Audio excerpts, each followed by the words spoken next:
Quelles sont les conditions de création d'une IPM d'entreprise et interentreprise et leur mode de gestion? Pour créer une IPM, en principe, il est exigé à l'entreprise d'avoir 300 travailleurs. Si l'entreprise a 300 travailleurs, elle doit honorer à cette obligation-là. Si elle a en deçà de ce seuil, elle est tenue de s'affilier à une IPM interentreprise. Il faut savoir que l'affiliation à une IPM est obligatoire au même titre que l'affiliation à la Caisse de sécurité sociale et à l'IPRES.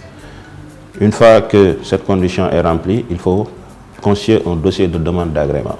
Le dossier de demande d'agrément est constitué de la demande d'agrément adressée au ministre du Travail, du procès verbal de l'Assemblée générale constitutive, 12 exemplaires des projets de statut, 12 exemplaires du projet de règlement intérieur et de son annexe, la liste des membres des organes, les contrats de travail des membres du conseil d'administration et du bureau exécutif, ainsi que l'adresse de l'IPM.